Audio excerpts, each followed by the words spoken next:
Bismillahirrahmanirrahim. Assalamualaikum pelajar-pelajar tingkatan 2. Saya harap kamu semua sihat dalam menjalani pembelajaran di norma baru.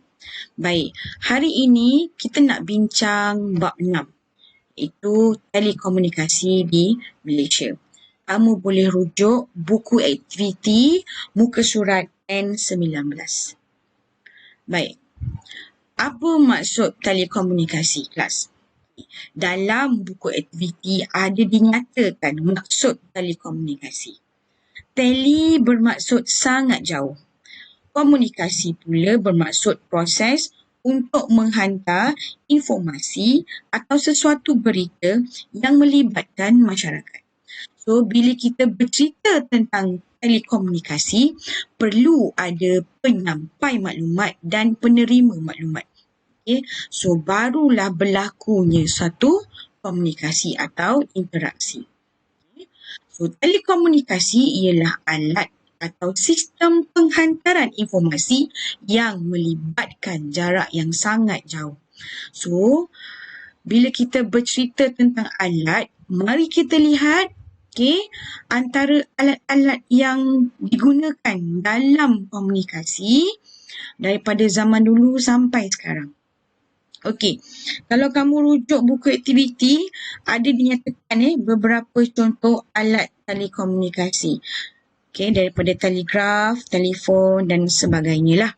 So, dalam video ni Ustazah nak tunjuk dengan kamu bagaimana rupanya alat-alat telekomunikasi zaman dulu. Sampai sekarang. Okey, kita lihat yang pertama, telegraf. Itulah rupanya telegraf. Dah tak adalah zaman sekarang kita tengok telegraf ni. So telegraf ini digunakan oleh pihak British untuk berhubung dengan pejabat pentadbiran di tanah Melayu. Kita semua tahu British pernah menjajah tanah Melayu. So mereka menggunakan telegraf sebagai alat komunikasi untuk menjalankan segala kerja-kerja pentadbiran. Pada ketika itu. Lebih kurang 1870-an lah. Seterusnya, tu gambar apa? Telefon. Telefon zaman 70-an dah ada dan masih ada lagi sehingga kini. Cuma rekaannya itu ditambah baik sesuai dengan teknologi sekarang lah. Telefon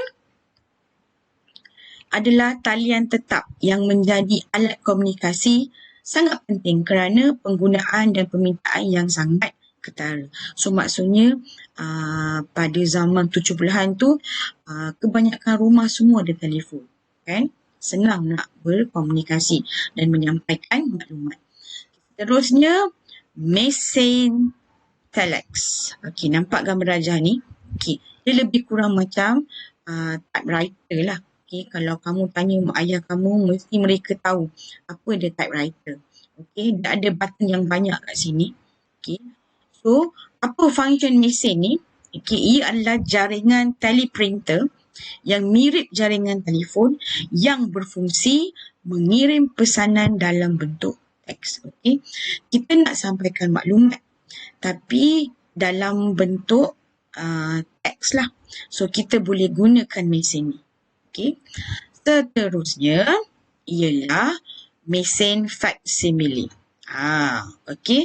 Tadi kita lihat dia punya button tak banyak. Banyak. Yang ini button dia dah kurang. So, pelbagai inovasi dicipta untuk memudahkan komunikasi. Mesin fax ni akan disambungkan dengan rangkaian telefon untuk memindahkan salinan dokumen. Kadang-kadang ada dokumen yang perlu dihantar dengan segera. Kalau kita pakai pos, mungkin agak makan masa. So, dengan menggunakan mesin fax, dokumen tersebut boleh dihantar dan diterima dalam masa yang lebih cepat. Seterusnya, ni namanya apa? Telefon bimbit. Telefon bimbit kalau awak tengok design dia dulu, agak besar dan agak berat. Tapi ia adalah wireless. Dia tanpa wire. Diperkenalkan di Malaysia pada tahun 1980-an. Okey, ia juga dikenali sebagai telefon selular atau telefon tanpa wire. Pada zaman 80-an tu, kalau awak lihat kalau ada orang yang pakai telefon bimbit macam ni, dah kira canggih lah tu. Okey, seterusnya, yang sekarang yang paling terkini dalam bidang komunikasi ialah smartphone ataupun telefon pintar. Awak semua pakai smartphone kan? Okay, so smartphone ni apa fungsinya? Okay, ia merangkumi segala perisian komputer. Okay, contohnya GPS, kamera digital, capaian internet dan juga aplikasi sosial. Facebook, WhatsApp, Instagram, macam-macam kan. Semuanya dalam satu peranti ni. Macam-macam kerja boleh buat dengan smartphone ya. Alright, so itu antara alat-alat telekomunikasi di So, kita lihat kemajuan alat telekomunikasi di Malaysia. Boleh rujuk muka surat N20 dalam buku aktiviti. Okey, bagaimana alat-alat telekomunikasi ini mencipta kemajuan? Okey, yang pertama menggunakan satelit. Okey, di Malaysia kita ada stesen satelit di Kuantan, Alor Gajah, Labuan dan Cyberjaya. Apa pentingnya satelit ni? Mewujudkan telefon satelit. Kita boleh buat program secara langsung. Dan kita boleh memantapkan lagi penerimaan dan informasi kepada rakyat. So maknanya satelit ni adalah peranti yang menerima maklumat yang hendak disampaikan dan menghantar maklumat kepada penerima. Dan ia menyediakan perkhidmatan telekomunikasi melalui penyebaran data dan rangkaian perniagaan. Okey. Terusnya, kabel fiber optik. Okey. Ia merupakan bebenang panjang dan halus daripada gentian kaca asli yang disusun dalam satu kabel untuk menghantar isyarat digital dalam bentuk cahaya pada jarak jauh. Okey. Macam sekarang kan, kita banyak dapat informasi tentang COVID-19. So, kita diberi maklumat berapa kes satu hari, betul tak? Okay. So, macam mana data tu dikumpul? Melalui penggunaan kabel fiber optik. Okay. So, kelebihannya apa? Keupayaan membawa banyak data tahan kepada penggunaan gangguan elektromagnetik. So, dia tidak terkesan terhadap apa-apa saja bahan yang bersifat elektromagnetik. So, tengok inilah gambarnya, rupanya kabel fiber optik. Kalau awak lihat ada beberapa wire di sini. So dalam ni bukannya wire, dia adalah gentian kaca khas yang sifatnya boleh membawa banyak data. Okay, alright. Seterusnya, telefon pintar 3G, 4G, 5G. Sekarang dah 5G kan? Okey. So, smartphone macam ni biasanya dilengkapi dengan kamera beresolusi tinggi, capaian internet yang pantas, kemudahan menerima dan membalas email, perkhidmatan pesanan ringkas, perbualan video dan telesidang. So, ada beberapa syarikat besar yang banyak menggunakan telefon pintar sebagai salah satu cara untuk berkomunikasi. Okay, alright. Seterusnya ialah syarikat telekomunikasi. Kita di Malaysia ada Telekom Malaysia di mana TM ini menyediakan telefon talian tetap dan memajukan industri telekomunikasi dalam negara. Okey, so TM ini dibantu oleh beberapa syarikat telekomunikasi swasta lah. Itu yang kita tahu semua Maxis ada, Celcom, Digi dan sebagainya. So syarikat-syarikat telekomunikasi ini membantu Telekom Malaysia untuk memajukan lagi industri telekomunikasi negara. Okey, seterusnya laman sesawang. Okey, yang kita tahu apa? Google Chrome, Mozilla, Firefox. Okey, ini semua adalah laman sesawang. Okey, apa yang ada dekat sini? Awak biasa guna. Saya tahu awak memang biasa guna benda-benda macam ni.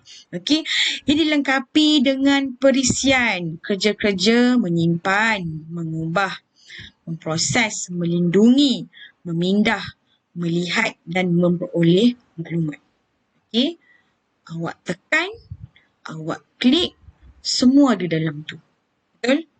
Okey, memudahkan kerja kita sebenarnya. Okey, bila ada laman sesawang seperti ini. Okey, seterusnya ialah Koridor Raya Multimedia ataupun kita panggil MSC. Okey, ia terletak di Cyberjaya, Selangor, di mana MSC ni bertujuan untuk mengembangkan lagi industri ICT di Malaysia, iaitu Information dan Communication Technology lah. Information and Communication Technology. So ia bertujuan untuk menarik syarikat berteknologi tinggi untuk memajukan industri ICT tempatan dengan menawarkan pengecualian cukai. So, mungkin ada teknologi yang lebih canggih di luar sana yang belum sampai lagi di Malaysia. So, syarikat ini boleh berkongsi teknologi yang mereka ada di MSC. Tujuannya apa? Untuk kita memperbaiki telekomunikasi di Malaysia. Seterusnya ialah rangkaian jalur lebar berkelajuan tinggi ataupun high speed broadband. Semua orang tahu pasal broadband, betul tak? Ia adalah di bawah tanggungjawab Suruhanjaya Komunikasi dan Multimedia. So tujuannya apa? Untuk memperkasakan capaian internet ke seluruh negara. Kerana apa? Masih ada kawasan di Malaysia yang mengalami capaian internet yang agak rendah. So kerajaan telah menjalankan program ini supaya kita boleh mencapai sekurang-kurangnya 90% rakyat Malaysia boleh dapat internet. Tujuannya apa tadi? Supaya maklumat-maklumat dapat disampaikan ke setiap kawasan di Malaysia. Okey. So, seterusnya awak boleh lihat muka surat N20 6.3 kepentingan telekomunikasi di Malaysia. Okay. Kenapa pentingnya telekomunikasi ni kelas? Okay. Yang penting, yang pertama sekali, kita boleh berhubung dengan mudah. Okay. Kita boleh berinteraksi dengan mudah. Okay. Tak dapat pakai telefon, boleh pakai internet, boleh pakai Facebook, okay. Boleh pakai WhatsApp. Okay. Ia dapat memantapkan pengurusan dan pentadbiran negara dengan lebih sistematik. Okay, seterusnya, peluang pendidikan lebih luas dan menjimatkan dengan e-pembelajaran. Macam sekarang lah kan. Kita dalam keadaan COVID, kita tak boleh pergi sekolah, tapi saya masih boleh berhubung dengan kamu melalui video learning ni. Okay. Alright, seterusnya data boleh disimpan dengan cepat dan selamat.